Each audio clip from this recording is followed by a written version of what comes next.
Seigneur m'a mis à cœur de revenir sur la douceur, mais dans un autre aspect encore. Dans un autre aspect.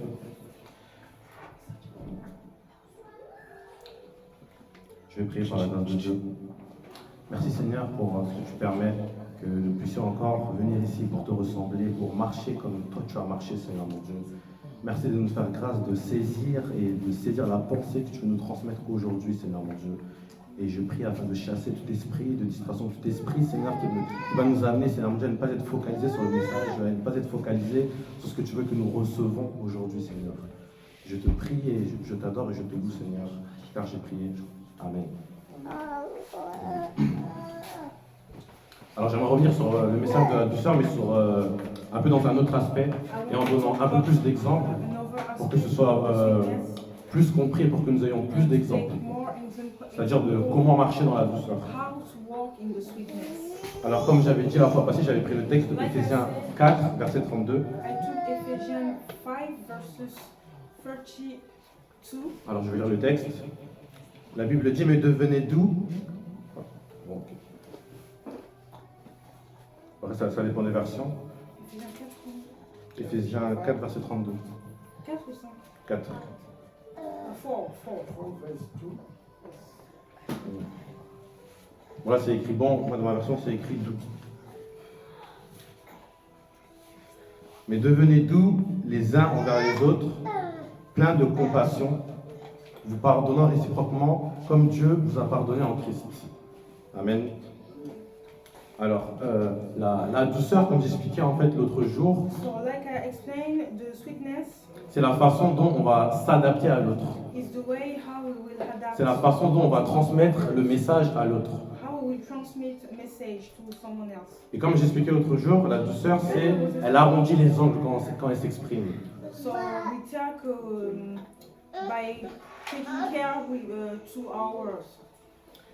Ça veut dire quoi arrondir les angles? J'aimerais aller un peu plus en profondeur. Ça veut dire arrondir les angles, c'est ne pas appuyer sur les faiblesses des autres. C'est ne pas appuyer sur les blessures des autres. C'est ne pas en fait appuyer sur les complexes des autres.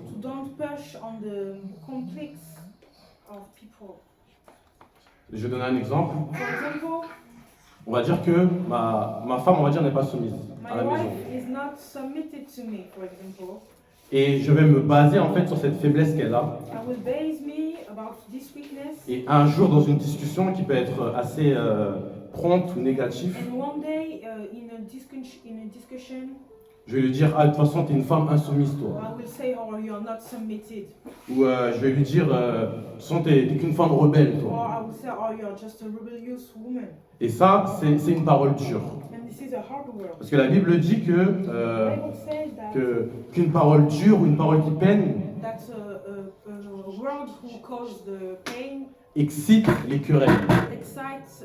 C'est dans le texte de Proverbe 15, verset 1. Une parole dure augmente la colère. Et c'est pour ça que c'est important de veiller à notre façon d'amener notre message. Un autre exemple, par le passé, parfois en fait j'ai donné de mauvaises paroles à ma femme. Un jour, on était en train de discuter et elle disait une chose qui pour moi était hors de sens. Et je lui ai dit, mais réfléchis en fait, c'est pas ça. Et pour moi, au début, c'était pas en fait une mauvaise parole pour moi. Et le Seigneur m'a fait comprendre, il m'a dit, mets-toi à sa place. Parce que la Bible dit, tout ce que vous voulez que les autres fassent pour vous, faites-leur de même. Et la Bible dit, aime ton prochain comme toi-même. Et le Seigneur m'a fait comprendre que, mets-toi en fait à la place de ta femme. Mets-toi dans sa peau.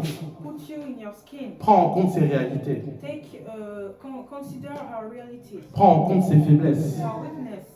Est-ce que tu aurais aimé, en prenant en compte ses réalités, ses faiblesses, qu'on te parle comme ça? had someone else talk to you like that, Et j'ai dit, Seigneur, c'est vrai. I say, okay, that's Et du coup, je suis parti voir ma femme et je me suis excusé and par rapport à ma façon de parler. and I go to see my wife and I apologize.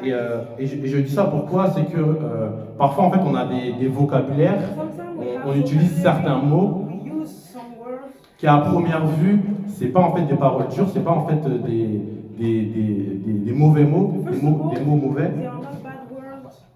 Mais en fait, comment on va amener le message, How we will bring comment on va the amener la phrase, how we will bring the phrase, bah, ça va ressortir comme étant une parole dure. it will be a hard word. En fait, ce qu'il faut comprendre, What we c'est have que to understand, quel est l'esprit qu'on met derrière chaque parole. what the spirit how behind every word. Quel est l'esprit qu'on met derrière chaque parole, derrière chaque mot. What the spirit behind every word, sentence, Et l'esprit qu'on met derrière chaque parole et derrière chaque mot and the spirit that we behind every word va déterminer l'atmosphère de la pièce, va déterminer l'odeur, le parfum du couple ou d'une relation entre un frère ou une sœur. it will determine the produce, the smell of a relationship. Et j'aimerais juste donner un dernier exemple et je vais terminer. And another example.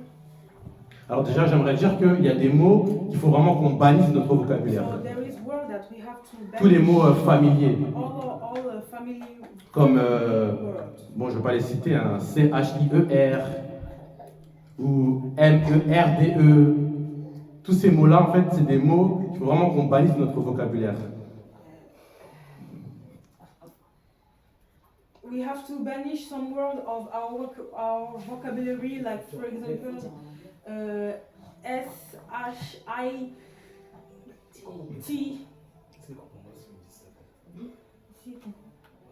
You know, bad words. Bad word. Yeah, Yes. like Last SHIT. For example, don't say that. You don't have to say that. Ou les PUTAIN, tous ces mots-là, c'est des mots vraiment qu'il faut qu'on bannisse de notre vocabulaire. Pourquoi?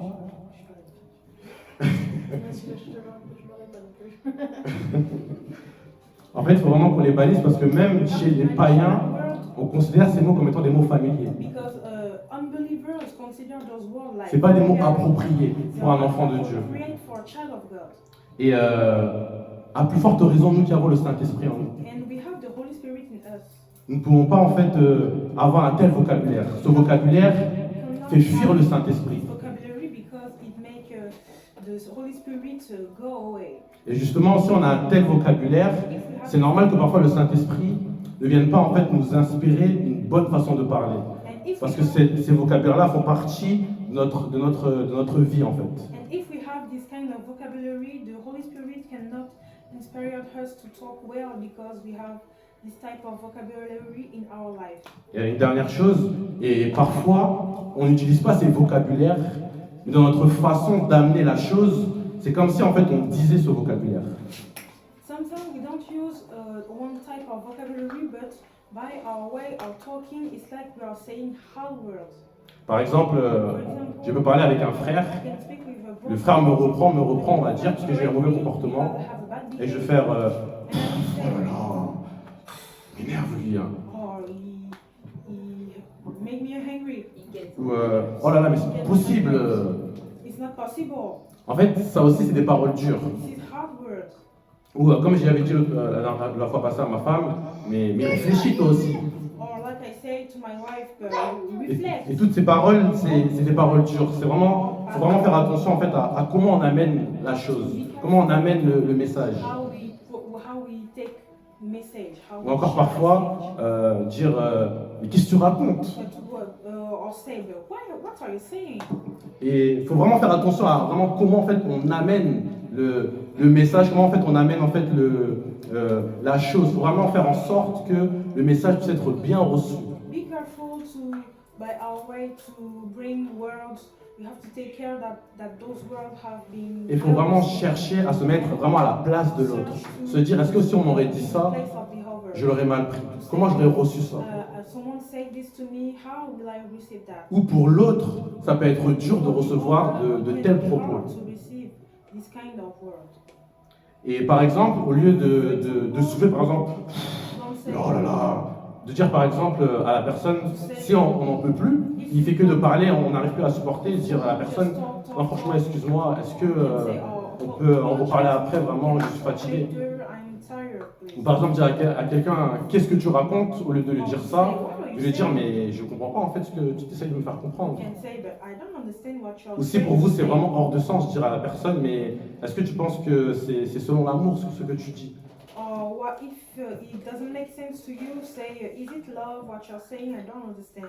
Ça veut dire avoir au lieu d'avoir une posture d'attaque, You don't have plutôt to, avoir une posture où tu poses des questions. but to ask questions. Ou si on n'a pas compris, demander à la personne, If you don't understand, peux-tu répéter, je n'ai pas compris ce que tu as essayé de me faire comprendre. say, I don't understand. Can you repeat, please? Et c'est mieux dit, ça favorise une bonne communication, It's ça amène une atmosphère de paix, d'échange. good communication. Mais justement, si on parle en disant des paroles dures, But if we say hard words, comme la Bible dit dans le texte de Proverbes, like the Bible say on Proverbs, une réponse douce calme la fureur. sweet answer, calm down, anger. Mais une parole dure excite la Hard querelle. word excite anger. Donc voilà, c'était pour nous encourager What's for à être des hommes et des femmes to be women qui and amènent une atmosphère de paix, qui amènent une atmosphère de douceur dans nos foyers et entre frères et entre les sœurs. Et de veiller sur notre façon d'amener le message. Parce que parfois, on peut avoir un ton correct.